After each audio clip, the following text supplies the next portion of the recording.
Minhas boas-vindas a todas, a todos aqui presentes.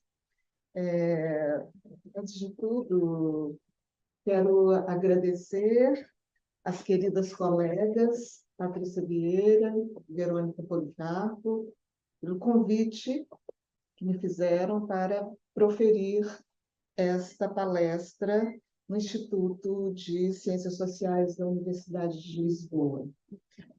Eu digo que é uma grande alegria poder estar aqui e compartilhar com vocês parte da minha pesquisa sobre o que chamo de zooliteratura. E, claro, celebrar também o Dia Nacional do Animal. Bom, como epígrafe desta minha apresentação, resolvi evocar um texto extraído do livro Ideias para Adiar o Fim do Mundo, de Ailton Krenak. Trata-se de uma obra, em que o grande líder indígena aborda, por vias críticas e poéticas, a construção secular da noção de humanidade. Ele lamenta que os humanos estejam destruindo a natureza de uma forma indefensável, resgata as potências do sonho, tomado por ele como um caminho de aprendizado, de autoconhecimento sobre a vida, e defende o exercício da imaginação como um antídoto contra a mercantilização do mundo. A vida, nesse caso, quer dizer, quando ele fala do autoconhecimento sobre a vida, e a vida, nesse caso, compreendida no seu sentido mais amplo, assentado na ideia de coexistência de todas as formas de vida. Então, aqui está o trecho que serve como epígrafe. Já que a natureza está sendo assaltada de uma maneira tão indefensável, vamos, pelo menos, ser capazes de manter nossas visões, nossas poéticas sobre a existência. Ailton Krenak. Isso, cabe comentar ainda, porque as visões poéticas podem contribuir para a reinvenção do mundo natural, com todos os viventes que a habitam. Bom, feito esse prólogo, inicio a minha exposição sobre animais amazônicos na literatura brasileira com um rol de definições. Vamos lá. Aracu é um peixe fluvial de boca pequena, dentição forte, que se alimenta de matéria vegetal e de animais em decomposição. Baiacu, um peixe capaz de inflar a barriga quando fora d'água ou para boiar e fugir à perseguição dos inimigos. O cará se caracteriza por cuidar da prole, chegando a esconder os alevinos na boca quando ameaçado. Enquanto o guariba é um símio que vive em bandos de mais de 12 indivíduos, guiados pelo macho mais velho, chamado capelão. E o jacuraru, um lagarto teiu de grandes manchas pretas e que pode chegar a medir 2 metros. Esses e muitos outros animais amazônicos compõem o glossário que fecha o monumental romance A Espera do Nunca Mais, uma saga amazônica, do escritor paraense, nascido no Pará, Nicodemo Sena. Esse livro foi lançado na virada dos anos 2000, e 20 anos depois, em plena primeira onda pandêmica do novo coronavírus, retornou ao cenário da literatura brasileira em nova edição. Suas mais de 1000 páginas, voltadas para o embate entre as culturas originárias da região e as que lá se instalaram pela força da colonização, urbanização e devastação, centram-se no período que vai da década de 1950 até o fim da ditadura militar brasileira, quando, como bem resumiu a escritora Olga Savary, cito, os valores de uma sociedade industrial tentam engolir qual uma cobra grande engole na narrativa um pequeno sapo, a sociedade autóctone e arcaica do caboclo desta região majestosa e vilipendiada. Fecha aspas. Vale acrescentar que o autor, nascido em Santarém, em 1958, arrola e define 123 palavras de origem indígena usadas ao longo das páginas do romance.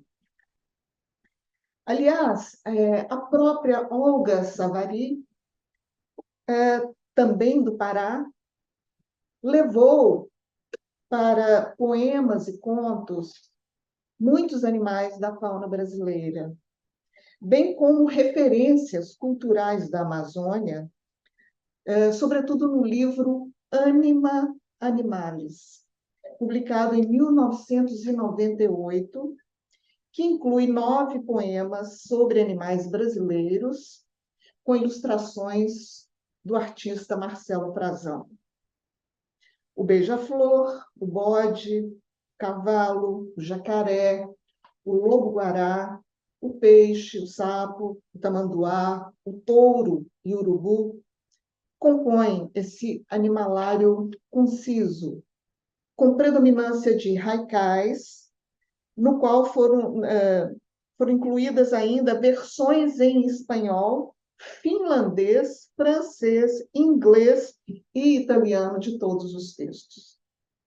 O ponto de vista animal atravessa todo o conjunto, ora com fins metafóricos, ora para afirmar os saberes e atributos dos viventes não humanos, como é o caso do haikai intitulado Lobo-Guará, que eu cito. De meu alvo esperto, de longe nem chego perto, desconfiado e alerta.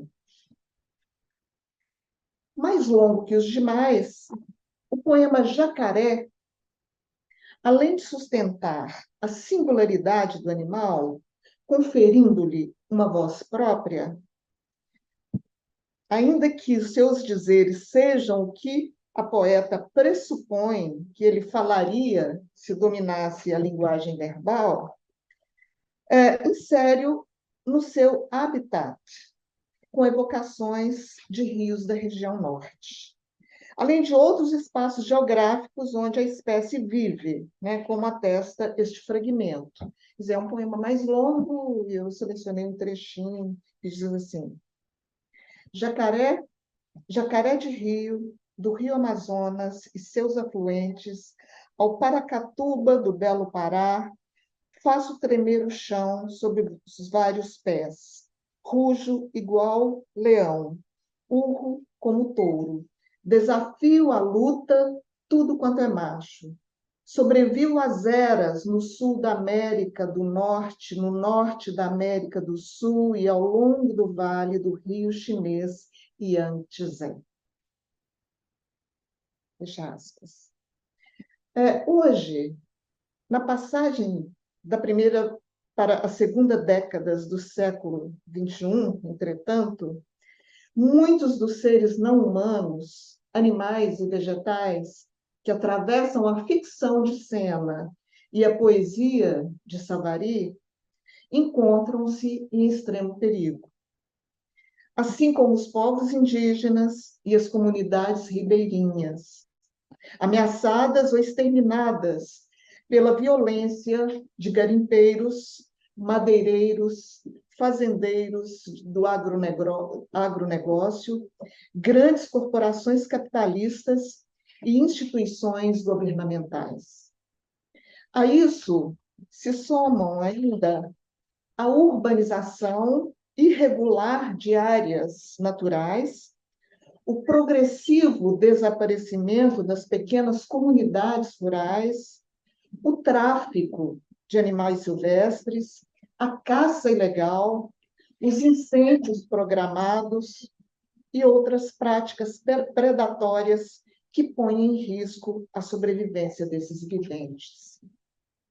Para não mencionar o uso indiscriminado de agrotóxicos proibidos em outros países e as condições cruéis em que vivem e morrem os animais produzidos em granjas e fazendas industriais em nome do agronegócio e da industrialização desenfreada de alimentos. Não apenas na Amazônia, mas em todas as regiões do país, essas ações devastadoras se tornaram, nos últimos anos, um projeto político perverso e criminoso, do que resulta o próprio comprometimento da chamada humanidade. Esta, como afirmou Ailton Krenak, cito, vai sendo descolada de uma maneira absoluta desse organismo vivo que é a Terra. O que torna necessário, mais do que nunca, que mantenhamos nossas subjetividades, nossas poéticas sobre a existência, para que o fim do mundo seja adiado. Nesse cenário que define o nosso presente, não são poucos os autores que têm exercitado suas subjetividades e visões, voltando-se de maneira prismática e inventiva para tais questões em romances, contos, poemas e textos literários híbridos. São escritores que, cientes dos problemas éticos que envolvem a nossa relação com os animais e o mundo natural, assumem a tarefa de manter vivo todo o imaginário mítico e poético que foi construído ao longo dos tempos dentro e em torno da natureza do Brasil, né, sem se furtarem aos contágios das culturas originárias do nosso continente. Dentre os autores em atividade no início do século XXI, que têm se voltado de maneira mais explícita para o espaço zoo-amazônico, destaca-se a amazonense Astrid Cabral, autora de 20 livros em diferentes gêneros.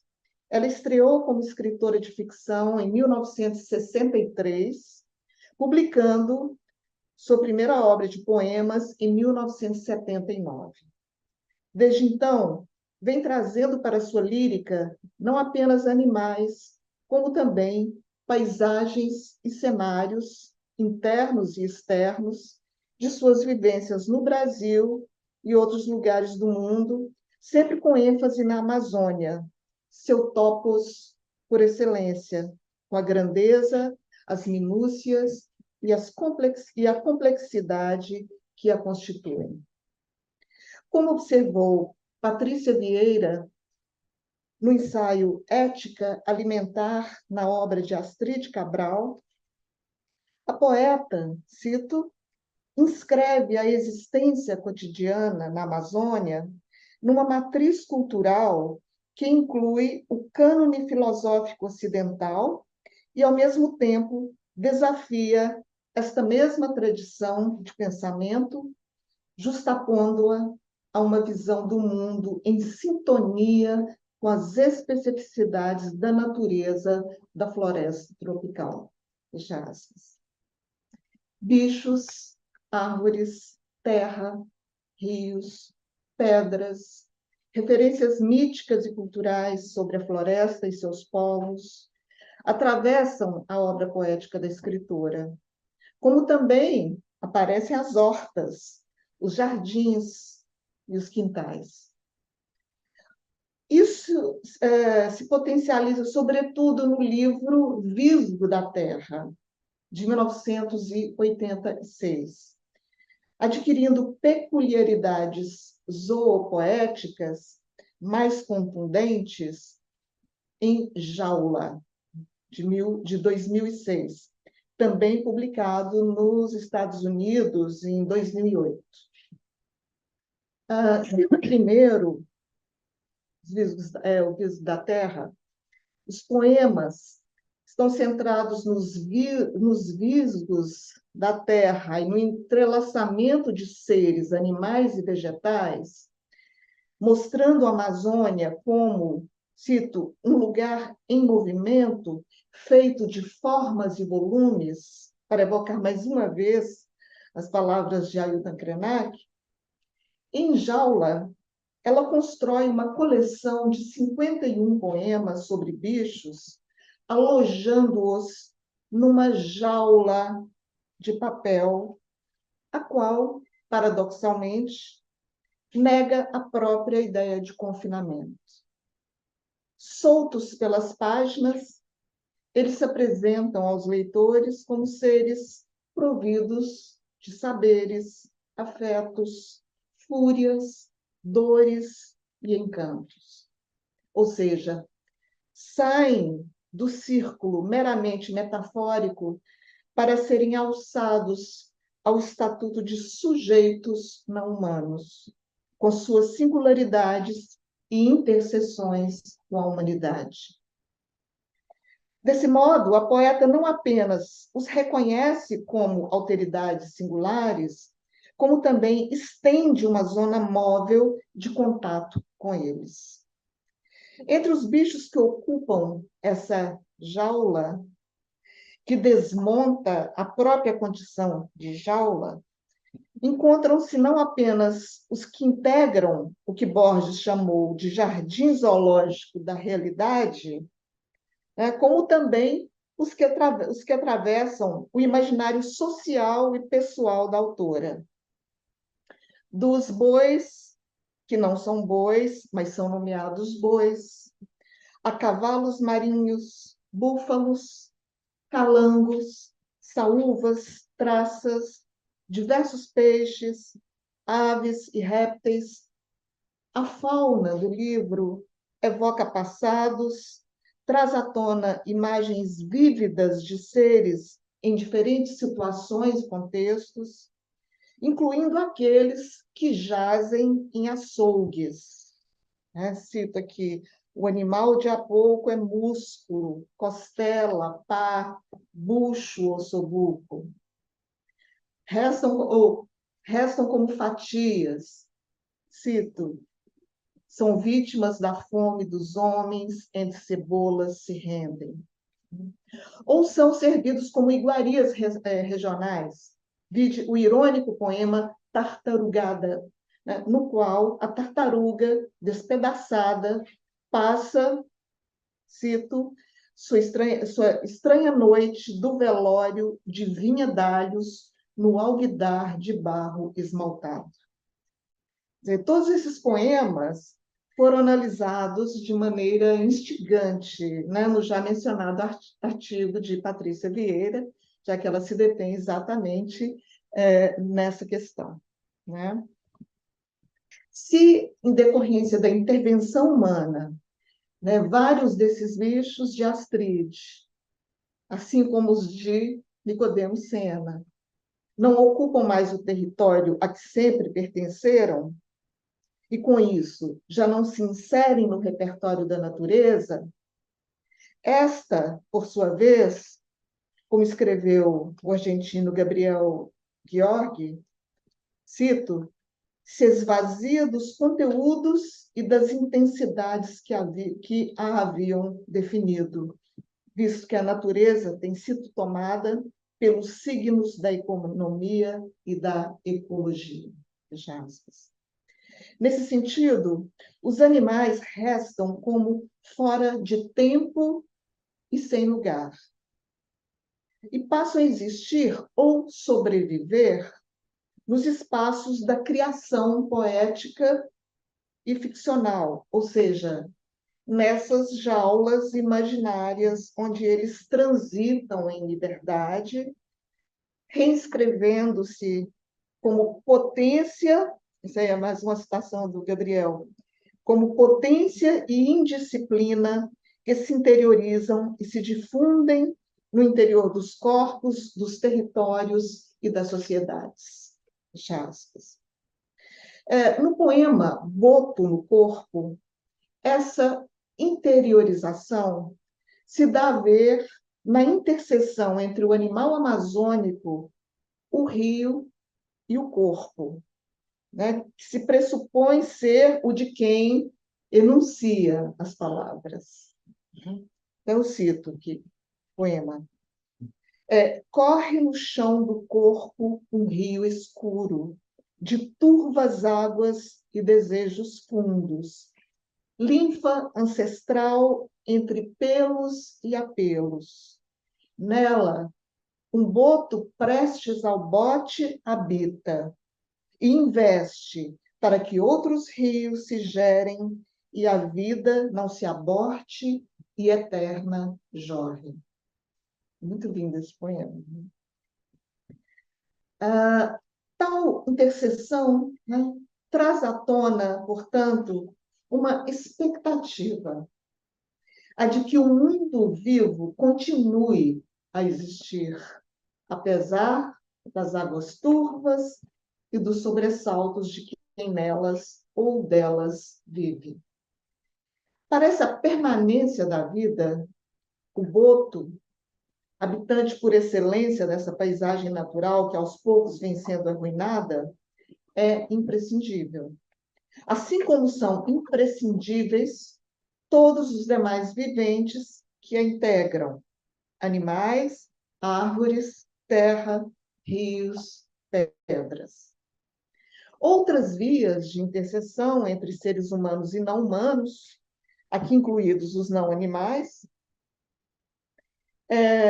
são percorridos pela autora no livro, fazendo emergir uma multiplicidade de viventes que não se deixa homogeneizar nos poemas. Isso se mostra, por exemplo, nos versos dos poemas Igarapé de Saúvas, Anfíbia, Penas e Lagartixa. Ademais, né, são vários os poemas em que Astrid, por um processo de identificação com os animais não humanos, exercita a sua própria animalidade, trazendo à tona o que Michel Foucault chamou de, cito, o abafado perigo de uma animalidade em vigília. Isso acontece em Onça Sem Pelo, né? Um outro poema de Astrid, no qual mulher e onça se misturam diante do espelho, né? A exemplo destes versos que vou citar agora. Amoitada em mim, não lhe vejo a cara, só vislumbro no espelho o rastro das patas. Um trechinho só do poema. Trata-se de uma onça que, cito Astrid, se enjaula na caixa dos ossos, né, do corpo da mulher, num processo de incorporação que incide também em outros poemas do livro, como os centrados na serpente e no polvo. Habitar o corpo do animal não humano e se deixar habitar por ele, ao habitar, né, o corpo do animal não humano e deixar-se habitar por ele, Astrid assume, em seu exercício de imaginação, os sentimentos, desejos, vibrações e pensamentos desses outros, convocando todas as espécies, todas as formas de vida à coexistência. E nesse trespassamento de fronteiras, que se aloja na ordem dos sentidos, ou das sensações, ela desestabiliza nossa racionalidade e nos leva também ao reconhecimento de nossa própria animalidade. Outro poema que emerge, o outro poema em que emerge o encontro de uma mulher e um animal, no caso uma serpente, é o encontro no jardim, tá? Que tive a oportunidade de analisar mais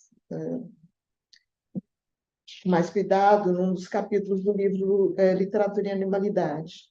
E é também objeto de uma primorosa leitura da Patrícia Vieira no seu referido ensaio. O que a poeta registra face a esse encontro com o réptil é, ao invés de terror, né, um sobressalto, mesclado ao asco e a sensação de estranheza. Né? Só um trecho do poema. E esse poema tem uma forma, né, de serpente. A Patrícia discorre sobre isso de forma magnífica, assim, esse movimento da serpente, das palavras como se fossem, compusessem uma serpente, né, na página. Então, olhei-a frente a frente, sua cabeça erguida em talo ou entalada, o colo em sobressalto, sensação de asco me percorrendo inteira, tamanha estranheza de cores e contornos postos em confronto. E rompe, né, desse encontro súbito a revelação de um segredo que as une, né, e que dá cabo do medo. Que ingredientes, que segredo é esse? O veneno e a inaptidão para o voo. Isso aqui as une e que dá cabo do medo. Né? Ambas inquilinas do mesmo solo, ambas coincidentes no tempo, diz a autora. E nesse reconhecimento da afinidade, a mulher toca a serpente fraternalmente, sem nojo, e se confunde com ela numa espécie de devir animal. Essa passagem acaba por remeter-me a Clarice Lispector também, né? A troca de olhar da Clarice Lispector com o búfalo, com a barata, etc. Aliás, a força do olhar é muito importante dentro desse processo de identificação de humano e não humano e na descoberta da própria animalidade dentro do humano. A hesitação entre retroceder e avançar evidencia a contradição humana diante da estranheza animal. Né? Tem sempre esse movimento, retroceder e avançar. E é uma estranheza animal na qual, né, a pessoa se reconhece. Talvez isso seja mais assustador. Como pontua o poeta e crítico mexicano Octavio Paz, ao discorrer sobre o que ele chama de estranha familiaridade, tá? Cito: tocar nesse corpo é perder-se no desconhecido, mas também é chegar à terra firme, nada mais alheio e nada mais nosso. Muitos outros poemas da escritora manauense poderiam ser trazidos aqui, dada a diversidade de enfoques da fauna amazônica que ela dissemina nesses livros. Os animais astridianos, vale acrescentar, vêm sobretudo da memória da autora, que viveu a sua infância na Amazônia antes de viver em outras partes do Brasil e do mundo. Esses viventes, contudo, não vêm à tona apenas por vias nostálgicas. Tampouco a região amazônica atravessa a sua poesia de maneira apenas afetiva.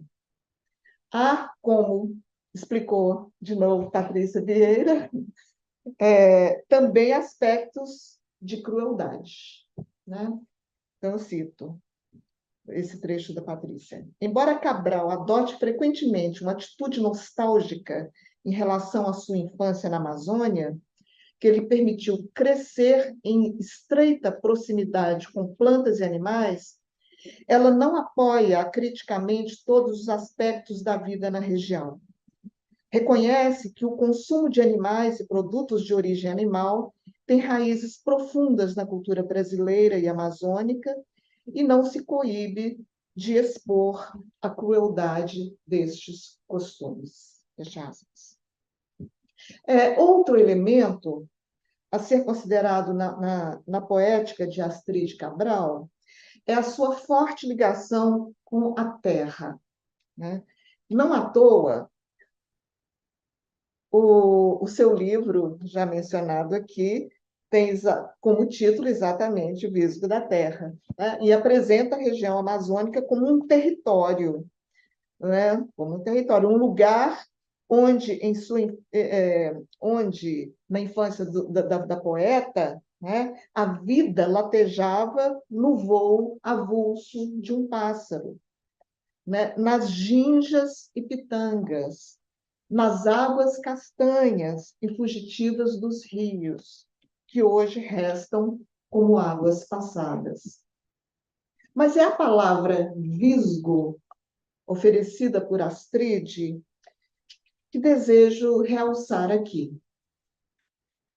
Segundo os dicionários, visgo, do latim viscum, é o mesmo que visco, termo associado, segundo o dicionário Wise, a qualquer seiva, ou seja, o líquido nutritivo que circula no interior dos vegetais e que nos animais humanos e alguns não humanos se dá a ver como um fluido orgânico aquoso, como o sangue e a linfa, podendo ainda, por derivação metafórica, designar força, vigor e energia física ou mental.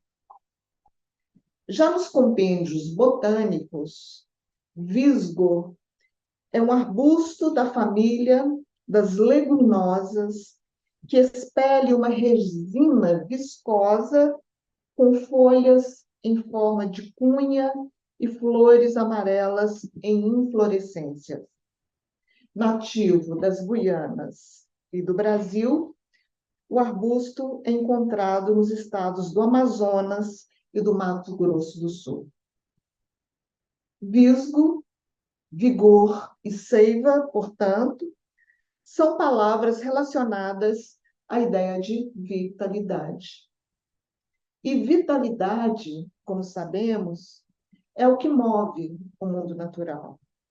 A força sem a qual ele adoece e, aos poucos, desaparece.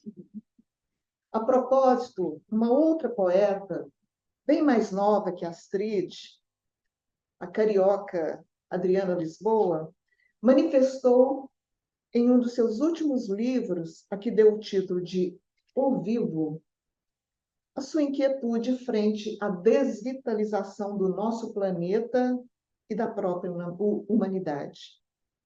Segundo ela, cito, vassalos que somos, dizem que sapiens, estamos cavando o nosso próprio desaparecimento no caleidoscópio da vida.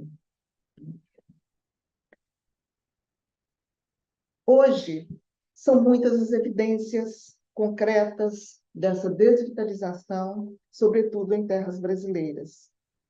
São muitas as catástrofes ambientais, como eu já mencionei, né, que assolam não apenas a Amazônia, mas também o Cerrado, a Mata Atlântica e outros territórios do Brasil e de outros países vizinhos.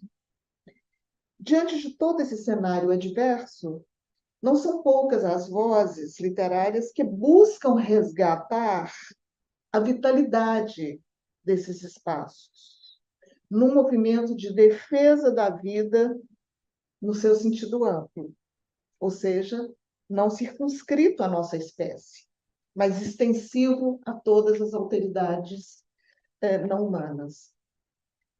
No que tange ainda ao universo amazônico, dois livros publicados recentemente no Brasil vêm atestar esse movimento de resgate, não apenas da vida vegetal e animal, como também das culturas indígenas da região.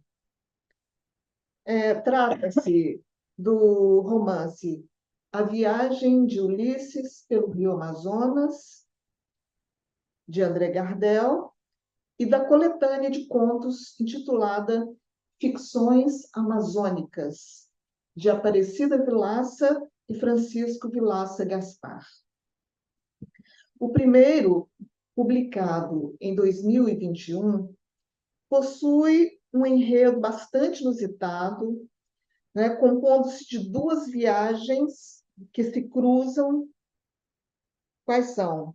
Uma realizada há 3.200 anos pelo personagem Ulisses, de Homero, que em suas aventuras pelo mundo chega ao Rio Amazonas e seus arredores florestais, no encontro com indígenas, animais e entidades mitológicas da região. Tá?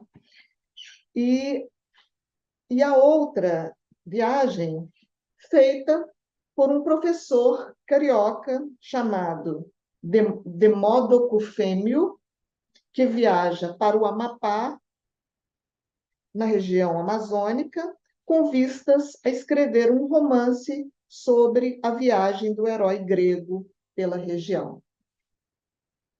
A narrativa, que oscila entre a primeira e a terceira pessoas, fundindo em várias passagens o personagem carioca com o narrador, mescla com doses de humor e erudição figuras mitológicas ameríndias com as da Grécia arcaica, além de fazer remissões a autores como Dante Alighieri e Euclides da Cunha.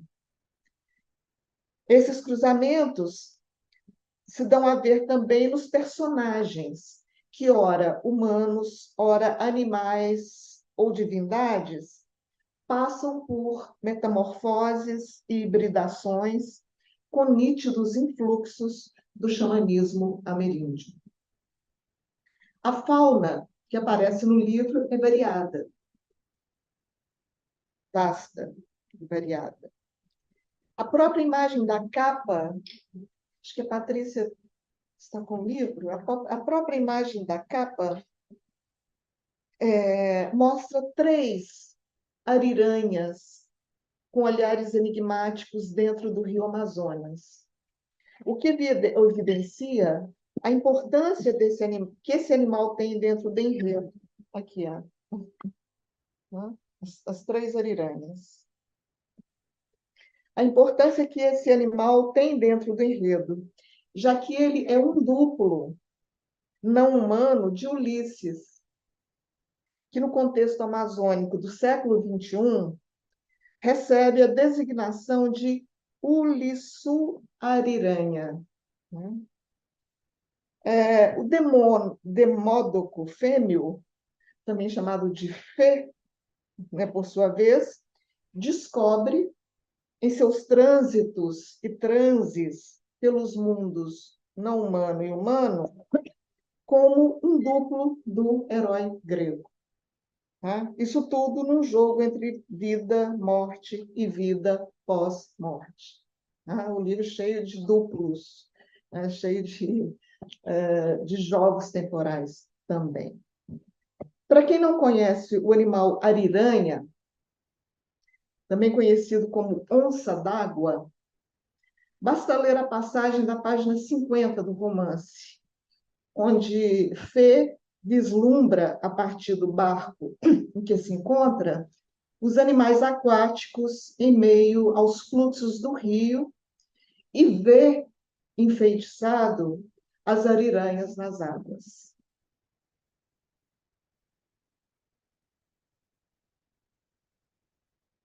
Eu cito a passagem. Olhos imensos e aguçados para ver no escuro cinza das águas. Bigodes amarelos fartos no focinho. Manchas brancas no queixo e no pescoço. Marcas de suas identidades individuais. Patas com membranas interdigitais. Braços curtos, pernas longas, como os pescoços. Cauda achatada que serve de leme para a caça de peixes de toda a natureza, para brincadeiras e os galanteios. Pele de cor negra, castanhada, que quase lhe valeu a extinção somente para produzir casaco e chapéu de madame vaidosa. Podem medir até 2 metros, pesar mais de 34 quilos e viverem por 20 anos. São as rainhas das águas, assim como os jaguares na terra, as árpias no céu, os predadores no topo da cadeia alimentar. Geram de 1 a 5 filhotes por ninhada, que vivem em tocas nas barrancas dos rios por até 3 meses, sendo alimentados por toda a comunidade. Então, fecha aspas, essa é a descrição da ariranha. Além da ariranha, diversos outros animais amazônicos habitam a prosa de André Gardel. O tatu canastra, o tamanduá-bandeira, a anta, a cotia, a irara, a paca, o porco-espinho, o coati, o cateto, a queixada, o cateto-mundel, o veado, o lobo-guará, o januára, o mucura. Para não mencionarmos os que aparecem em bandos, os jupararás, os guaribas, os macacos prego, os peixes elétricos, as cascavéis noturnas, as piranhas, entre vários outros.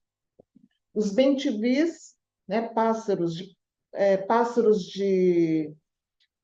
dorso pardo violácea, não. Pássaros de cor amarela no ventre e cabeça preta e branca também estão presentes, ocupando um lugar relevante no livro. Aliás, existe lá o Hermes bentivi, o bentivi como sendo um duplo animal da figura mitológica também, Hermes, né? Com esse zoo multifacetado, a ficção xamânica de Gardel, que tem o Rio Amazonas como protagonista, vem se somar às construções ficcionais em torno do norte brasileiro, abrindo-se a múltiplos cruzamentos culturais e literários. Já num viés diferente, mas de certa forma afinado com essas referências de A Viagem de Ulisses pelo Rio Amazonas, o livro Ficções Amazônicas, publicado em 2022, traz diferentes figurações animais oriundas das culturas ameríndias. Trata-se de uma coletânea de 11 contos escritos conjuntamente, né, por 2 autores, no caso, a antropóloga Aparecida Vilaça, que há mais de 3 décadas realiza pesquisa de campo entre os integrantes da etnia Vari, em Rondônia, e seu filho Francisco Vilaça Gaspar, doutor em Química e cronista que frequenta aldeias indígenas desde os seus primeiros anos de vida. Baseadas em saberes antropológicos sobre os povos originários, as narrativas trazem à tona histórias mitológicas que remetem cada uma a uma etnia indígena diferente, sem que seus nomes sejam mencionados. Ainda que os povos, né, que inspiraram as ficções não sejam nomeados em cada conto, o último conto do livro, chamado No Rastro de Macunaíma, nós encontramos uma dica, né? de onde eles vivem. Então, a referência assim, aldeias indígenas situadas nos rios Purus, Juruá, Ouro Preto, Negro, Ocaia, Valpés e Catrimani. Né? Então, isso só no último conto, mas nós não sabemos nos demais, né, as procedências, né, étnicas, né, dos personagens. Rituais, canibalismo, práticas cotidianas, costumes, tudo atravessa ficcionalmente o livro.